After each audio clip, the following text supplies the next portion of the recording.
my son and I decided to take an adventure after I was able to obtain a backcountry permit from the Canyonlands National Park in Utah. The experience was epic.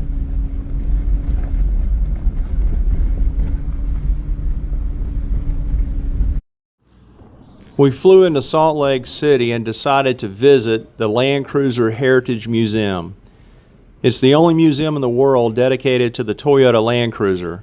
It's also where Toyota launched the most recent version of the Land Cruiser in 2024. The 3.5-hour drive from Salt Lake to Moab is beautiful. It feels like the Old West. Our first stop was the visitor center at the Canyonlands National Park. The center offers a lot of information about the park and its original native inhabitants. You will see a green arrow pointing to a picture of a native ruin in this clip. Later in this video, you will see the actual ruins. We were able to locate the ruins and we hiked about 3 miles to get a closer look.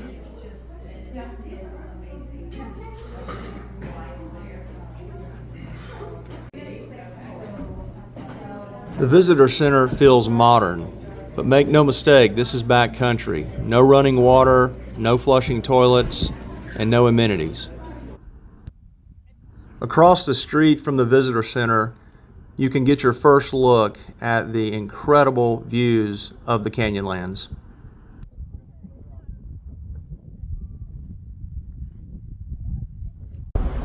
This was the long line of cars waiting to get into the national park. If you plan on visiting Canyonlands, get there early.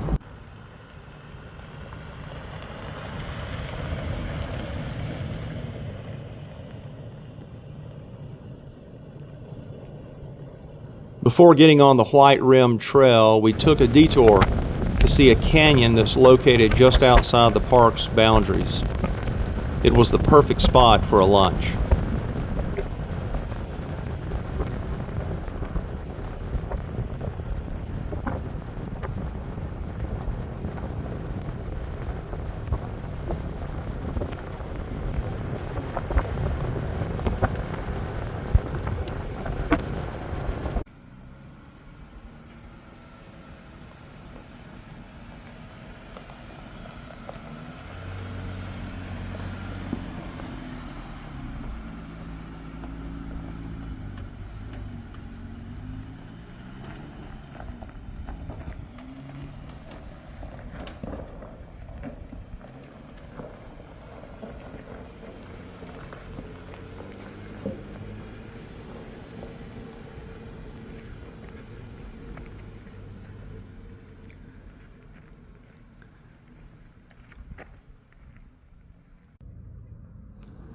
Having a lunch spot like this all to yourself is really hard to describe with words.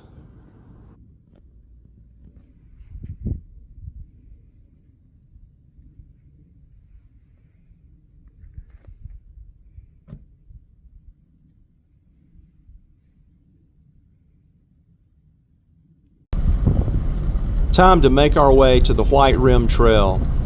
Permits are required to travel the 100-mile White Rim Trail. The trail runs around the Canyonlands National Park. We chose to begin the trail off Mineral Bottom Road and travel counterclockwise.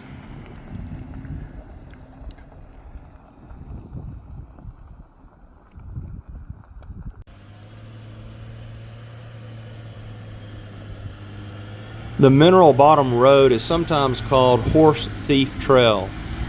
The trail is well maintained and is rated as easy. It's about 13 miles to the switchbacks that lead you down to the White Rim Trail and the Green River.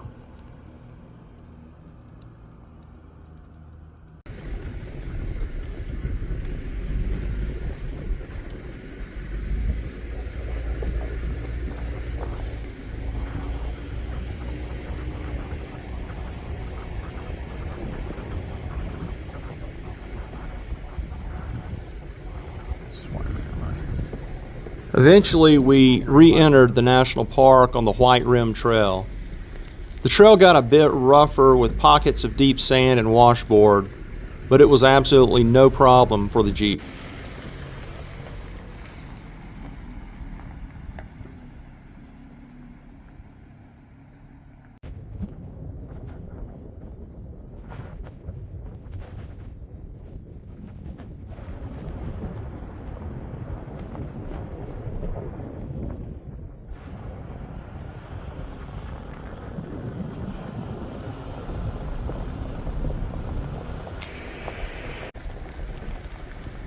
We did not encounter many people on the trail.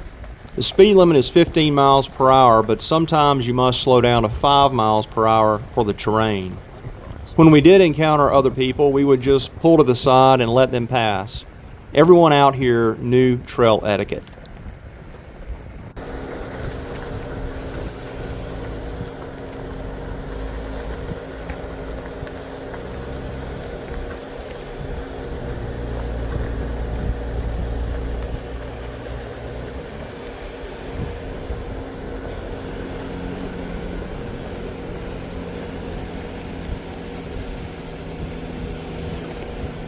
Even though the trail was relatively smooth, I did keep the Jeep in 4-wheel low.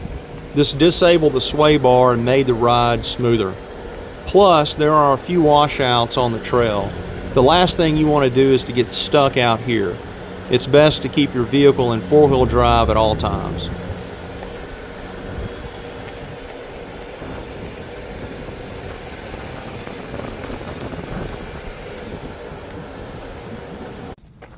We located the spot where the park ranger told us that we could find the old ruins that were painted on the wall back at the visitor center. The hike was a little more than 3 miles. I would not recommend taking this hike if you have bad balance. You'll see why soon.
This is where you need good balance and a sure foot. The drop-off on both sides is a long way down. Plus, this is real back country. There's no cell service and no one around for miles. I'll admit I got a bit nervous watching my son, but he can handle himself well in the outdoors.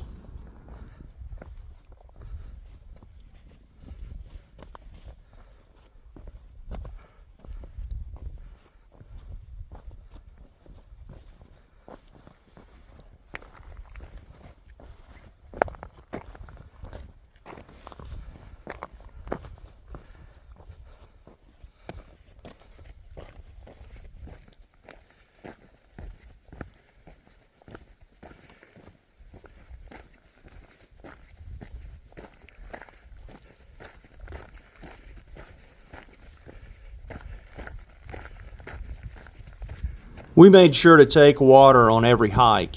Even though it was late September, we needed constant hydration. The last part of the trail is almost a scramble. I was sucking wind.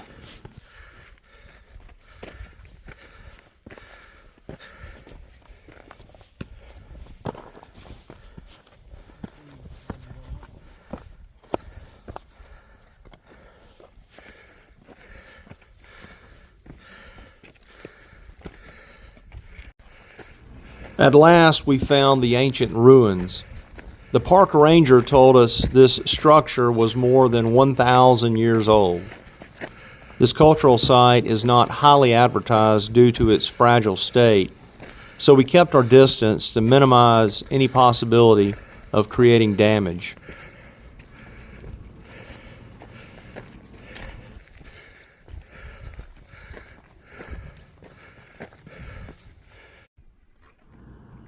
Standing here, you think about the people who stood here before.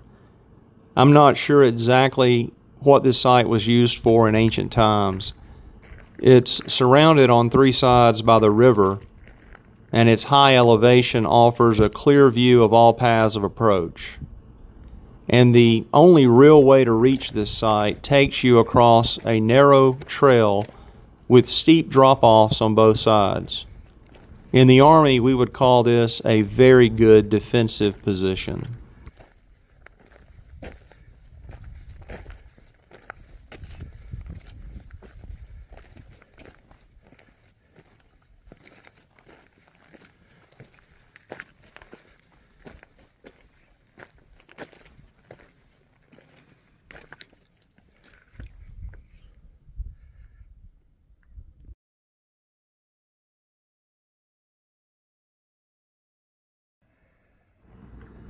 We set up camp at the Labyrinth campsite.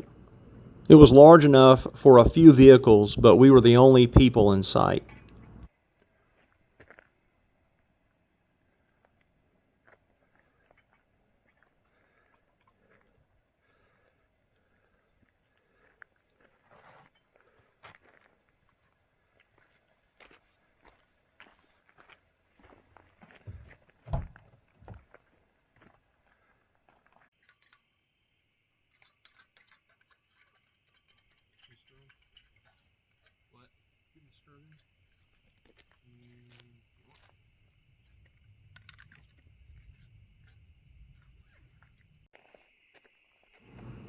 As the sun went down, the color of the surrounding rock formations began to change.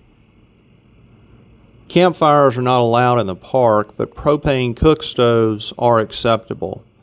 We had a portable campfire pit that operated off propane. The night sky was incredible. If you like to stargaze, this is the place to be.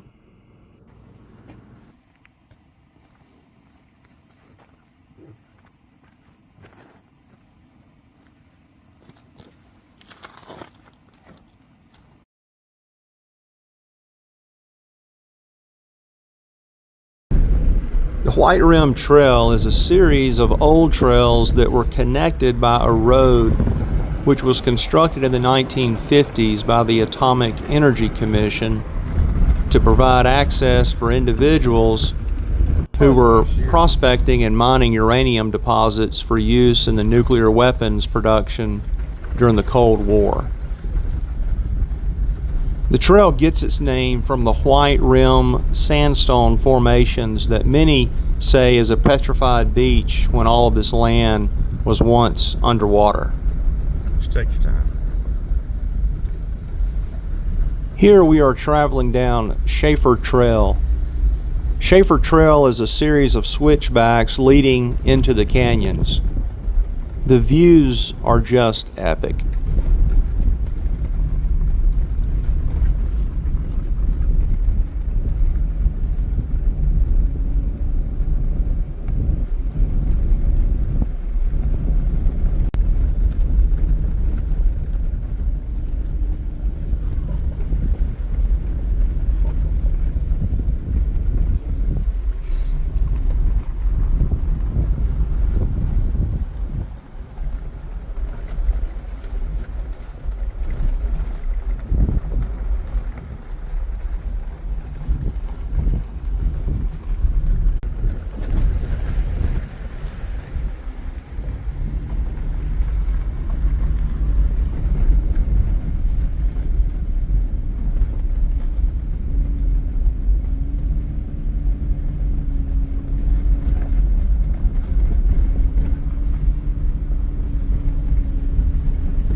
We stopped at several overlooks to take in the views.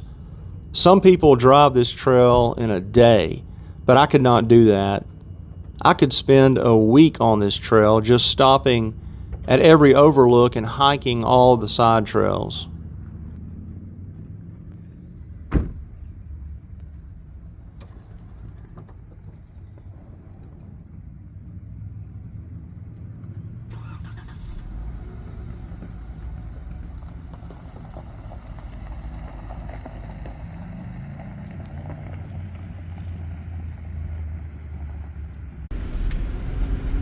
Portions of the White Rim Trail are very narrow and leave very little room for error. It's difficult to see in this video, but there are small areas on the shoulder for vehicles to stop and allow oncoming traffic to pass.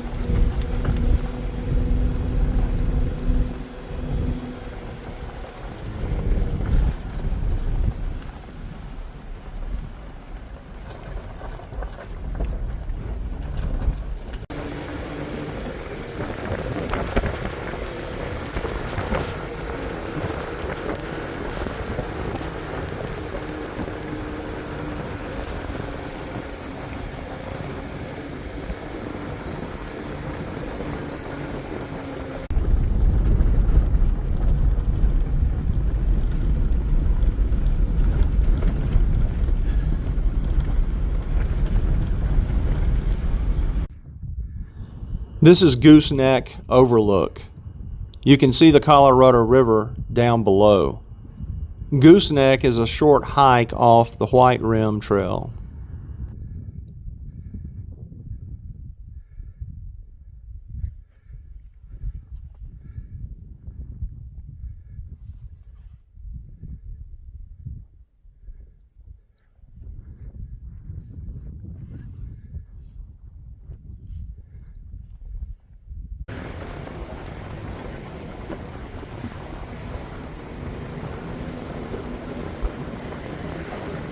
The park rangers recommend a high clearance four-wheel drive vehicle to complete the trail. I followed their advice, although I did see a couple of two-wheel drive trucks out on the trail. We encountered one section near the old ruins that would be difficult to get through without a high clearance four-wheel drive vehicle. But if it began raining really hard, I can see how you would get into trouble very quickly with a two-wheel drive vehicle.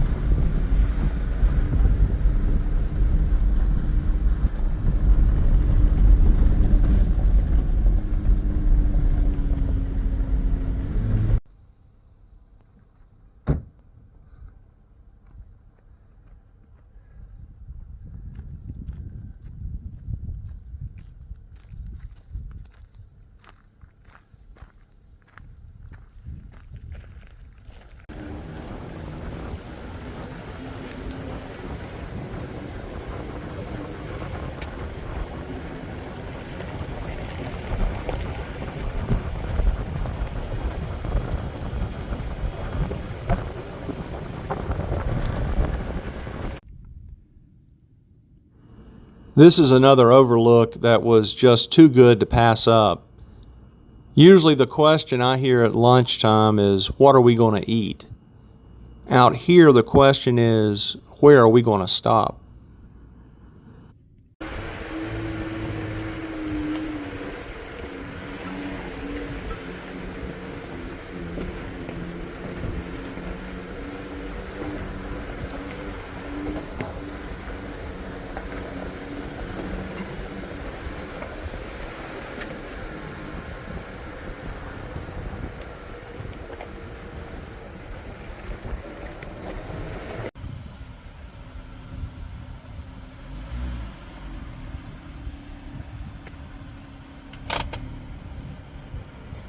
I could have made this video much longer, but I decided to put the camera down and just take it all in. The White Rim Trail is one of those once-in-a-lifetime experiences. To close out the trip, we hiked out to Grandview Point Overlook. This is the southernmost end of the scenic drive and offers a panoramic view of the Canyonlands. Words cannot describe how beautiful this is. So I'll stop talking now and just let you enjoy the view. Thanks for watching.